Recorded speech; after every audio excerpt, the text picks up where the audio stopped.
Hello student, स्वागत है आपका बीपीएससी कॉर्नर में। फ्रेंड्स, आज के इस वीडियो में हम जो है बीपीएससी शिक्षक भर्ती फ़ेज़ 2 के लिए जो है प्रैक्टिस सेट देखने जा रहे हैं। फ्रेंड्स, आपका नोटिफिकेशन अक्टूबर में आने वाला है और आपका नवंबर में जो है आपका एग्ज़ाम होने वाला है। और इसमें सीटों की संख्या काफ़ी अधिक है, जो भी है काफ़ी अधिक है। ऐसे में जो है बार बार इलेक्शन का समय है, इसीलिए फ्रेंड्स अभी जो है आपके लिए बार बार जो है वैकेंसीज़ आ रही है, तो इसका आप भी लाभ उठाइए। अगर सरकार आपको लाभ दे रही है तो आप भी लाभ उठाइए फ्रेंड्स, क्योंकि क्या पता फिर ऐसी बड़ी संख्या में आपको रिक्ति देखने मिले या ना मिले। इसलिए तैयारी एकदम जमकर कीजिए। जो भी अपियरिंग स्टूडेंट्स हैं जो इस एग्ज़ाम में बैठना चाह रहे हैं या जिनका फ़ेज़ 1 में नहीं हुआ है, उसके पास एक बेस्ट अपॉर्चुनिटी है अपने आप को प्रूफ करने का। तो फ्रेंड्स, शुरू करते हैं आज का इंपॉर्टेंट वीडियो। और वीडियो शुरू करने से पहले प्लीज़ सपोर्ट करने के लिए लाइक, शेयर और सब्सक्राइब कर दीजिए।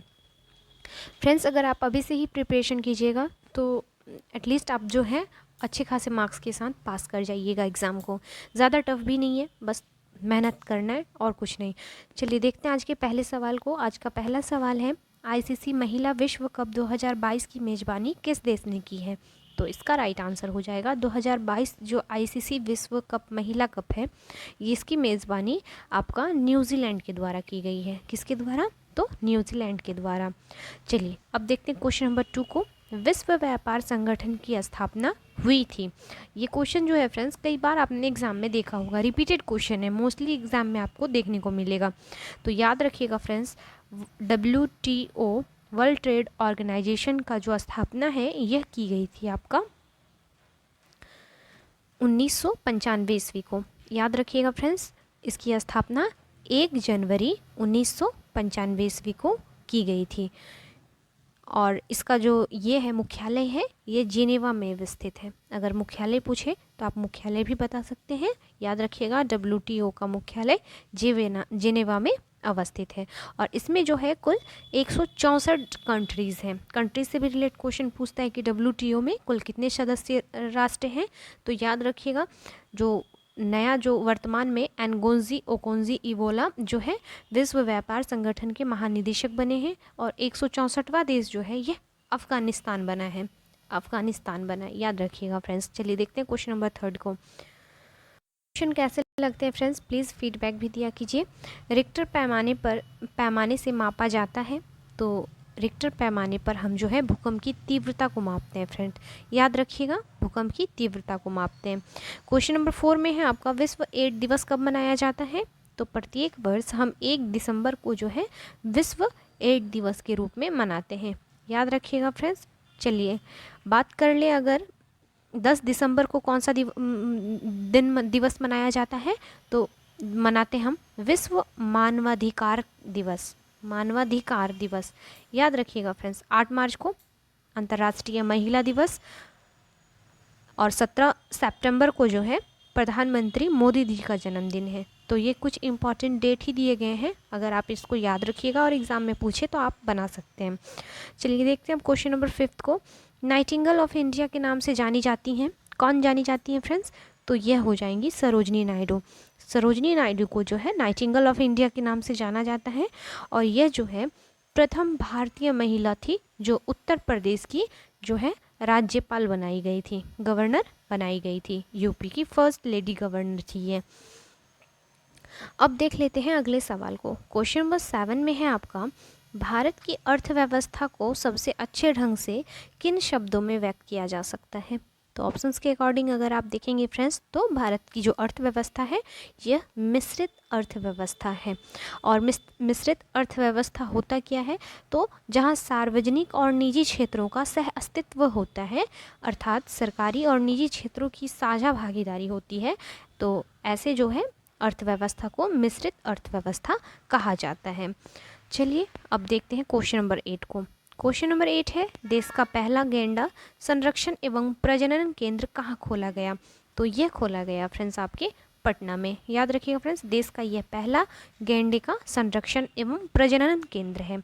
और जहाँ पे भी पहला शब्द जुड़ता है अक्सर जो है पूछे जाने की संभावना जो है ज़्यादा बन जाती है। और एक बात बता दूं फ्रेंड्स, मेरे चैनल पर अगर वो भी स्टूडेंट मतलब जो BSSC इंटर लेवल का अभी नोटिफिकेशन निकला है, जो लोग उसकी तैयारी करना चाहते हैं फ्रेंड्स, मैं जल्द ही उसके लिए जो है PYQ प्रीवियस ईयर क्वेश्चंस लाऊंगी और जो भी मार्केट में प्रैक्टिस सेट आएंगे मैं उन सभी को भी जो है करवाने की कोशिश करूँगी। और फ्रेंड्स, जो भी अभी बीपीएससी फेज़ 2 के लिए जो भी मार्केट में बेस्ट प्रैक्टिस सेट होगा मैं उसको भी करवाऊँगी। तो फ्रेंड्स प्लीज़ सपोर्ट करते रहिए। चलिए क्वेश्चन नंबर 9 को देख लेते हैं। भारत रत्न पुरस्कार प्राप्त करने वाला प्रथम भारतीय कौन था? तो यह थे आपके डॉक्टर सर्वपल्ली राधाकृष्णन, जो है भारत रत्न सर्वप्रथम इनको दिया गया था।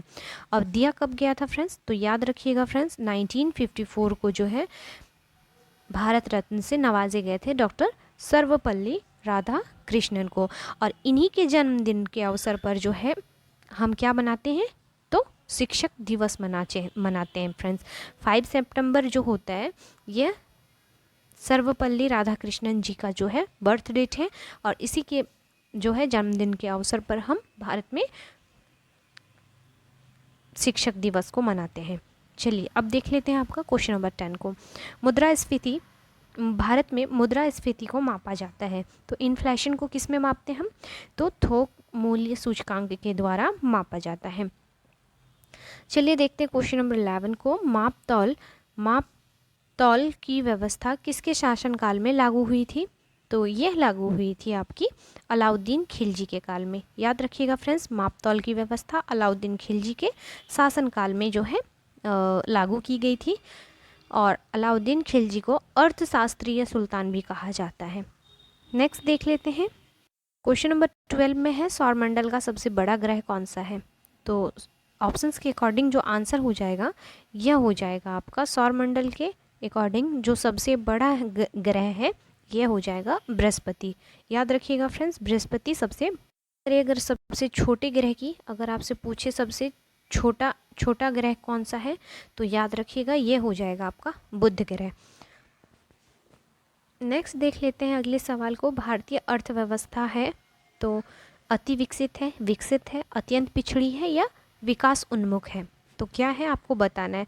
तो भारतीय अर्थव्यवस्था जो है फ्रेंड्स विकास उन्मुख है, मतलब विकास की ओर अग्रसर है, या विकास इसका अभी भी होता जा रहा है।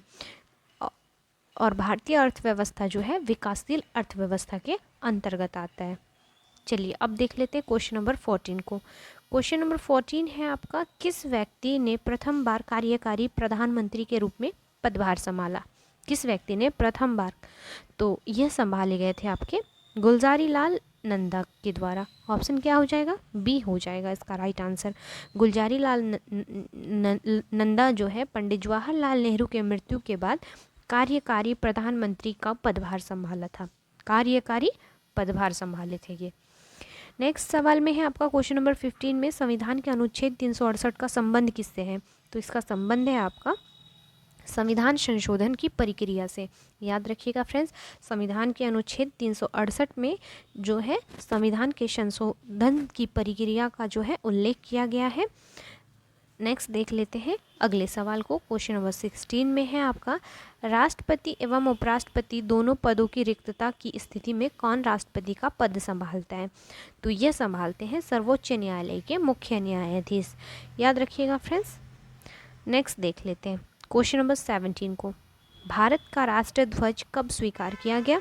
तो भारत का जो राष्ट्रीय ध्वज है यह 22 जुलाई 1947 को जो है स्वीकार किया गया था। नेक्स्ट, सत्यमेव जयते किस रूप में प्रचलित है? तो सत्यमेव जयते जो है भारतीय राष्ट्रीय वाक्य या शब्द या राष्ट्रीय चिन्ह अशोक चक्र पर अंकित है। याद रखिएगा फ्रेंड्स। तो इसका जो राइट आंसर हो जाएगा, ऑप्शन क्या हो जाएगा फ्रेंड्स? ऑप्शन हो जाएगा आपका डी, इनमें से कोई नहीं हो जाएगा। नेक्स्ट देख लेते हैं अगले सवाल को। अगला सवाल है, भारत में टेलीविज़न की शुरुआत कब हुई थी? तो टेलीविज़न का जो शुरुआत है भारत में यह 1959 ईस्वी को हुई थी। याद रखिएगा फ्रेंड्स। और इसकी शुरुआत या प्रसारण नई दिल्ली से की गई थी। नेक्स्ट देख लेते हैं, भारत की प्रमुख आर्थिक समस्याएं कौन सी हैं? अशिक्षा, सिंचाई का अभाव, भ्रष्टाचार, गरीबी एवं बेकारी। तो आपको बताना है प्रमुख जो आर्थिक समस्याएं हैं। तो भारत की प्रमुख आर्थिक समस्या जो है यह गरीबी और बेकारी है फ्रेंड्स, गरीबी और बेकारी है। और अगर बात करें 2011 के डेटा के अनुसार जनगणना के अनुसार 21.9% जो है आबादी जो है गरीबी रेखा से जीवन यापन कर रही है, नीचे की रेखा से। तो याद रखिएगा फ्रेंड्स। और सबसे ज़्यादा गरीबी तो अभी करंटली डेटा के अकॉर्डिंग अपने बिहार में ही है। अगला सवाल है, इंडिया विंस फ्रीडम के लेखक कौन हैं? तो इंडिया विंस फ्रीडम के लेखक अबुल कलाम आज़ाद हैं। याद रखिएगा फ्रेंड्स, अबुल कलाम आज़ाद हैं। अगले सवाल को देखते हैं, एशिया की सबसे लंबी नदी कौन सी है? आपको बताना है। तो एशिया की सबसे लंबी नदी हो जाएगी यांगटीसी कियांग, जो कि चीन की सबसे बड़ी नदी है और एशिया की भी सबसे लंबी नदी है। याद रखिएगा फ्रेंड्स। चलिए अब क्वेश्चन नंबर 23 को देखते हैं। निम्न में कौन ठंडी जलधारा है? आपको ठंडी जलधारा बताना है फ्रेंड्स। तो लेब्राडोर जो हो जाएगा, यह सबसे ठंडी जलधारा है और यह जो है अटलांटिक महासागर की जो है जलधारा है। अगर पूछे आपसे तो अटलांटिक महासागर की जलधारा है और यह लेब्राडोर ठंडी जलधारा है। चलिए क्वेश्चन नंबर 24 को देखते हैं। भारत की प्रथम महिला राजदूत कौन थी? तो भारत की प्रथम महिला राजदूत विजय लक्ष्मी पंडित थी। श्रीमती विजय लक्ष्मी पंडित थी। याद रखिएगा फ्रेंड्स, यह जो है यूएन में अध्यक्ष बनने वाली जो है विश्व की प्रथम महिला है। विश्व की फ्रेंड्स, ना कि भारत के स्तर पर। याद रखिएगा। नेक्स्ट देख लेते हैं अगले सवाल को। अगला सवाल है, भारतीय संघ के दक्षिणतम बिंदु तथा भारतीय मुख्य भूमि के दक्षिणी छोर में कितने अक्षांश का अंतर है? तो इसका आंसर हो जाएगा फ्रेंड्स 2 डिग्री अक्षांश का अंतर है। ऑप्शन क्या हो जाएगा? ए हो जाएगा इसका राइट आंसर। नेक्स्ट देख लेते हैं, लक्षद्वीप समूह में कौन सा द्वीप शामिल नहीं है? तो लक्षद्वीप में जो शामिल नहीं है फ्रेंड्स, यह हो जाएगा आपका मरकत द्वीप। यह जो है आपके लक्षद्वीप में शामिल नहीं है। नेक्स्ट देख लेते हैं क्वेश्चन नंबर 27 को। कांग्रेस के किस अधिवेशन में हिंदी को सर्वप्रथम राष्ट्रभाषा के रूप में प्रस्तुत किया था? तो बेलगाम अधिवेशन 1924 में जो है सर्वप्रथम राष्ट्रभाषा के रूप में प्रस्तुत किया गया था। और यह भी अधिवेशन काफ़ी इम्पोर्टेंट है क्योंकि महात्मा गांधी ने जो है केवल एक बार जो है इस अधिवेशन की अध्यक्षता की थी। भारतीय राष्ट्रीय कांग्रेस की अध्यक्षता 1924 को जो बेलगाम का अधिवेशन हुआ था, केवल एक बार गांधी जी ने इसकी अध्यक्षता की थी। तो दोनों ही तौर पर ये जो है फैक्ट आप याद रख सकते हैं क्योंकि दोनों ही तथ्य काफ़ी इंपॉर्टेंट है फ्रेंड्स। चलिए क्वेश्चन नंबर 28 को देखते हैं। चंद्रगुप्त मौर्य व सेल्यूकस निकेटर के बीच युद्ध कब लड़ा गया? तो इनके बीच युद्ध लड़ा गया था 305 ईस्वी पूर्व और यह युद्ध जो है आपका झेलम नदी के तट पर लड़ा गया था। याद रखिएगा। चलिए नेक्स्ट देख लेते हैं अगले सवाल को।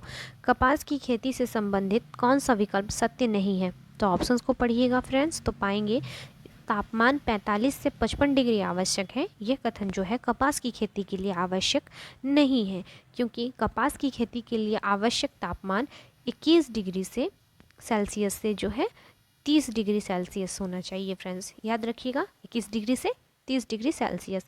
और बात करें अगर कपास की खेती की तो इसके लिए काली मिट्टी काफ़ी उपयोगी मानी जाती है क्योंकि इसकी जलधारण क्षमता अधिक होती है और काली मिट्टी को कपासी मिट्टी भी कहा जाता है और रेगुर मिट्टी भी कहते हैं फ्रेंड्स। और ये भारत के गुजरात, महाराष्ट्र में जो है अधिक इसका विस्तार पाया जाता है। चलिए अब देखते हैं क्वेश्चन नंबर 30 को। नागोजी ओकोंजो-इवोला किस वैश्विक संस्था की महिला महानिदेशक बनी है? तो नागोजी ओकोंजो-इवोला जो है यह बन गई है महानिदेशक किस संस्थान की? तो विश्व ट्रेड ऑर्गेनाइजेशन। सबसे पहला क्वेश्चन हम लोगों ने यही सॉल्व किया था फ्रेंड्स। चलिए क्वेश्चन नंबर 31 को देखते हैं। क्वेश्चन नंबर 31 में है, अमोघ वर्ष प्रथम किस वंश का शासक था? तो यह शासक थे राष्ट्रकूट वंश का। याद रखिएगा फ्रेंड, अमोघ वर्ष प्रथम राष्ट्रकूट वंश के शासक थे और इनका जो कार्यकाल था यह 814 से जो है 78 ईस्वी के बीच था। नेक्स्ट देख लेते हैं क्वेश्चन नंबर 32 को। मोहम्मद गोरी ने किस युद्ध में पृथ्वीराज चौहान को हराया था? तो यह हराया था तराइन के द्वितीय युद्ध में फ्रेंड्स। मोहम्मद गोरी ने जो है तराइन की द्वितीय युद्ध में पृथ्वीराज चौहान को पराजित किया था। बात करें द्वितीय युद्ध की तराइन की तो हुआ कब था, तो 1192 ईस्वी को, और तराइन का प्रथम युद्ध 1191 ईस्वी को। तो दोनों ही आप जो है काल को याद रखिएगा फ्रेंड्स, मोस्ट वीवीआई क्वेश्चंस हैं। चलिए अब देखते हैं क्वेश्चन नंबर 33 को। अकबर ने 1569 ईस्वी में कलिंजर पर विजय प्राप्त की थी, उस समय वहाँ का शासक कौन था? तो उस समय शासक थे रामचंद्र। कई बार एग्जाम में यह सवाल, या बीपीएससी पीटी परीक्षा में ही फ्रेंड्स कई बार यह सवाल पूछा जा चुका है अब तक, तो आप याद रखिएगा। अकबर ने जो है अकबर ने जब कलिंजर पर विजय प्राप्त की थी उस समय रामचंद्र शासक कर रहे थे। नेक्स्ट देख लेते हैं क्वेश्चन नंबर 34 को। क्वेश्चन नंबर 34 में है आपका, निम्नलिखित में कौन राष्ट्रपति के प्रशासनिक शक्तियों में शामिल नहीं है? तो जो शामिल नहीं है आपका लोकसभा का विघटन। ऑप्शन क्या हो जाएगा? बी हो जाएगा। राष्ट्रपति के प्रशासनिक शक्तियों में लोकसभा का विघटन नहीं आता है फ्रेंड्स। नेक्स्ट देख लेते हैं अगले सवाल को। अगला सवाल है, निम्नलिखित में कौन ऐसे उपराष्ट्रपति हैं जो निर्विरोध नहीं चुने गए हैं? तो यह है आपके आर वेंकटरमन। याद रखिएगा फ्रेंड, यह जो है निर्विरोध उपराष्ट्रपति नहीं चुने गए हैं। आर वेंकटरमन जो है भारत के राष्ट्रपति निर्वाचित हुए थे, और नीलम संजीव रेड्डी भारत के निर्विरोध राष्ट्रपति चुने गए थे। नेक्स्ट देख लेते हैं अगले सवाल को। अगला सवाल है हमारा, किस संविधान संशोधन के द्वारा लोकसभा तथा विधानसभा की सदस्य संख्या को 2026 तक अपरिवर्तनीय कर दिया गया है? तो किस संविधान संशोधन के तहत? तो 84वें संविधान संशोधन। याद रखिएगा फ्रेंड, ये काफ़ी इम्पोर्टेंट है। 84वें संविधान संशोधन 2001 के जो है तहत 2026 तक विधानसभा तथा लोकसभा सदस्य की संख्या को जो है अपरिवर्तन, यानी कोई अभी बदल नहीं सकता है। चलिए देखते हैं क्वेश्चन नंबर 37 को। कांग्रेस धराशायी होने के लिए लड़खड़ा रही है। भारत में जब तक हूँ तब तक मेरी एक बड़ी महत्वाकांक्षा है कि मैं उसके शांतिपूर्ण निधन में सहायता दूँ। यह कथन किसका है? तो यह कथन है फ्रेंड्स लॉर्ड कर्जन का। याद रखिएगा, यह कथन लॉर्ड कर्जन के द्वारा कहा गया था। अगला सवाल है, ये प्रॉमिस्ड लैंड पुस्तक के लेखक कौन है? तो इसके लेखक हैं बराक ओबामा। याद रखिएगा, बराक ओबामा जो यूएसए के प्रेसिडेंट थे। नेक्स्ट देख लेते हैं, बांग्लादेश की सीमा को कौन सा भारतीय राज्य नहीं छूता है? तो फ्रेंड आप एक काम कीजिएगा, जो भी एग्जामिनर हैं, एग्ज़ाम देने वाले हैं, तो एक मैप जो होता है फ्रेंड्स काफ़ी आपको हेल्प देता है किसी भी जो है ज्योग्राफी को सॉल्व करने में। आप कई बार देखेंगे कि जब आप मैप को अच्छे से स्टडी किए हुए रहिएगा तो क्वेश्चंस जो है ज़्यादा आपको टफ नहीं लगेंगे। तो बांग्लादेश की सीमा को जो भारतीय राज्य नहीं छूता है यह है आपका नागालैंड। याद रखिएगा फ्रेंड्स, नागालैंड जो है यह बांग्लादेश की सीमा को नहीं छूता है। और ये जो त्रिपुरा है यह तीन जो है तीन ओर से घिरा हुआ है बांग्लादेश से। ये एक सवाल भी आपसे कई बार पूछता है, त्रिपुरा नाम ही पड़ा है, तीन ओर से घिरा हुआ है बांग्लादेश से। चलिए क्वेश्चन नंबर 40 को देखते हैं। किस वास्तुकला का पालन शैली अयोध्या के राम मंदिर के निर्माण में किया जाएगा?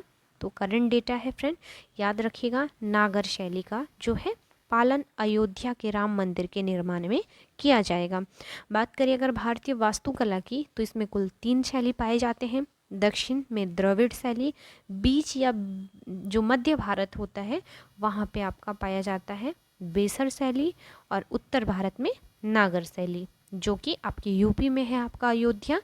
तो नागर शैली जो है आपके अयोध्या के राम मंदिर के निर्माण में किया जाएगा।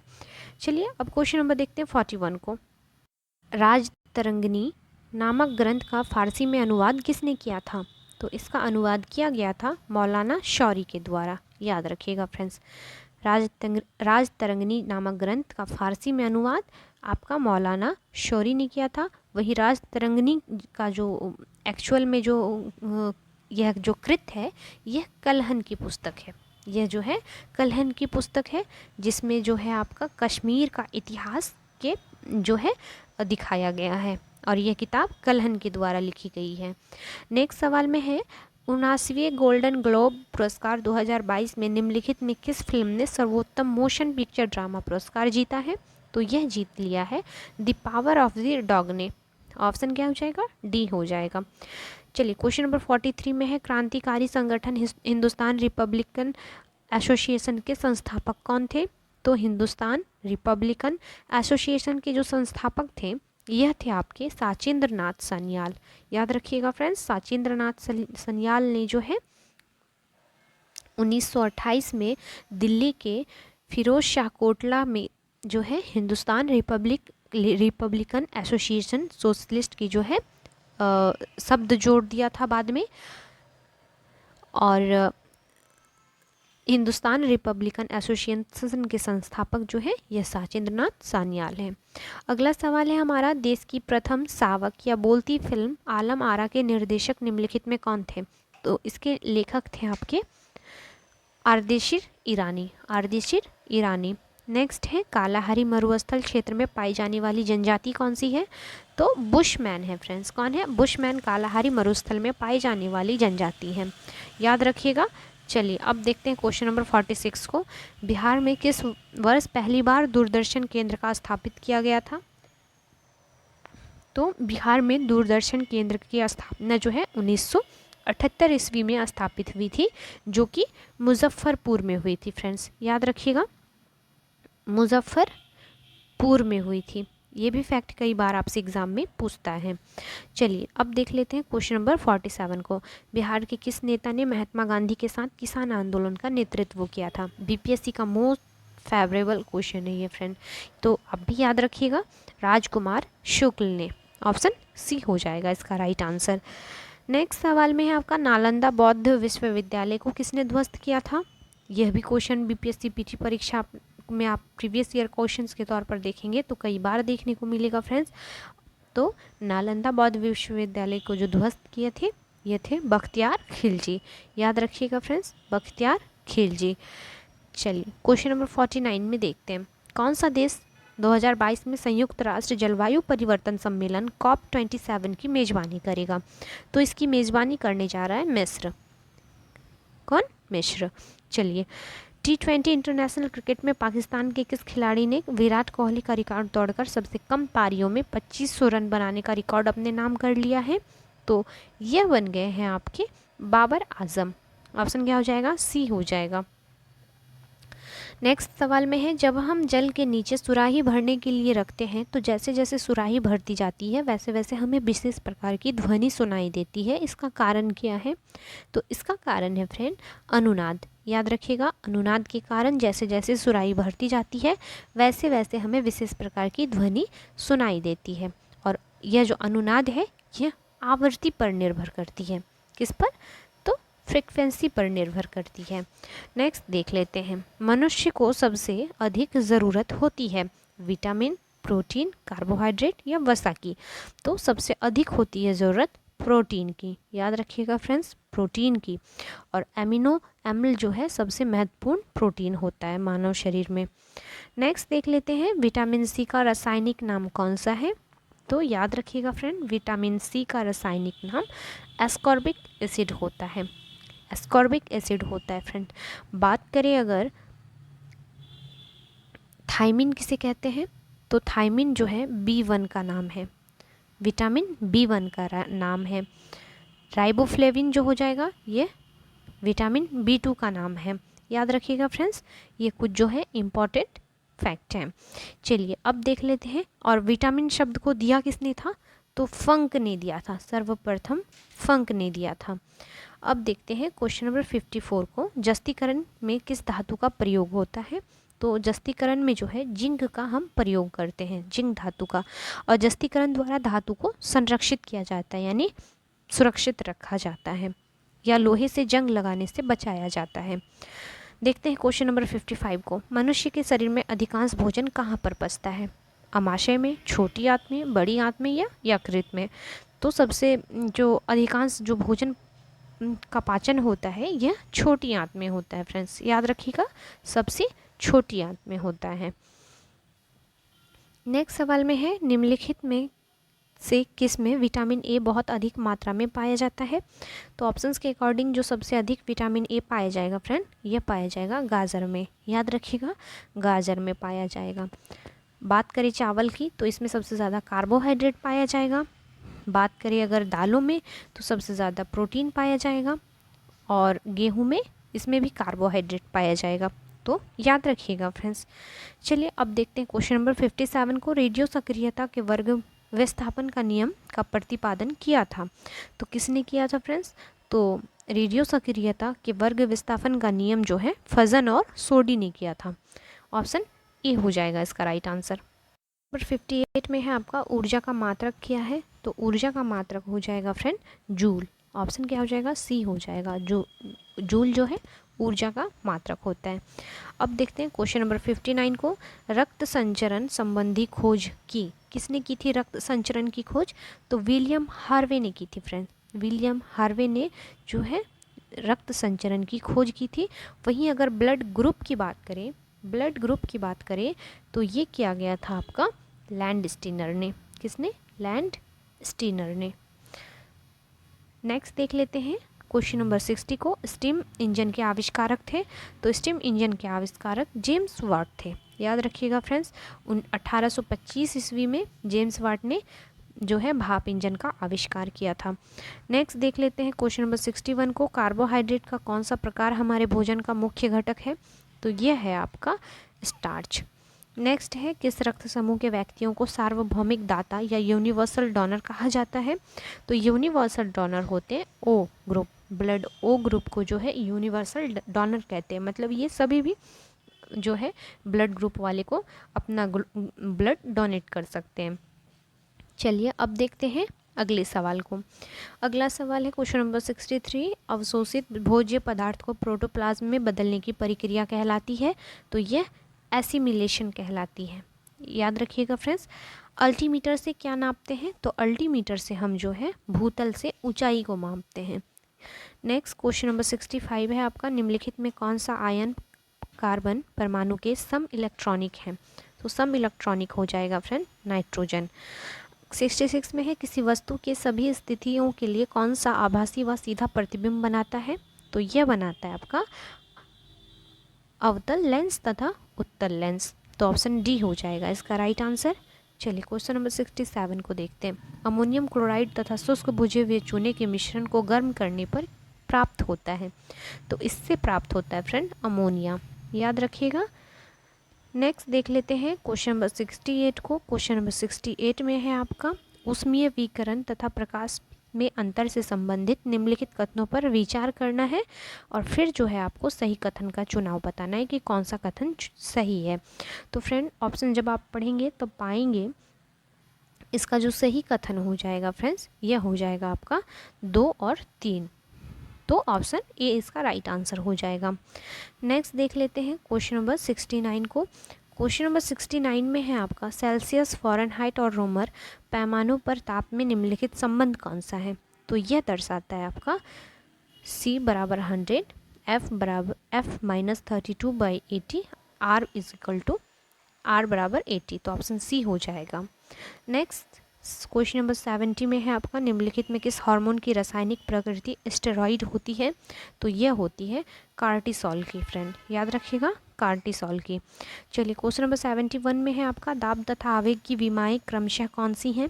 तो ML-1 T-2 तथा MLT-1 हो जाएगा।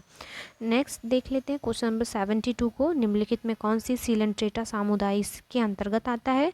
तो जो आता है फ्रेंड ये आता है जेलीफिश। यह जो होता है सीलेंट्रेटा वर्ग के अंतर्गत आता है। नेक्स्ट देख लेते हैं सार्कोप्लाज्म क्या है? तो सार्कोप्लाज्म जो है यह रेखित मांसपेशी की अर्ध तरल इंटरफाइब्रिलर पदार्थ होता है। तो ऑप्शन ए हो जाएगा इसका आंसर। नेक्स्ट है क्वेश्चन नंबर 74 में उपास्थि होती है? तो उपास्थि जो होता है सघन तरल उत्तक होता है। क्वेश्चन नंबर 75 में है रासायनिक तुल्यांक तथा विद्युत रासायनिक तुल्यांक के पदों में फैराडे नियतांक है? तो क्या है फ्रेंड? तो यह हो जाएगा F = WZ। तो वीडियो कैसा लगा फ्रेंड प्लीज़ कमेंट करके बताएं।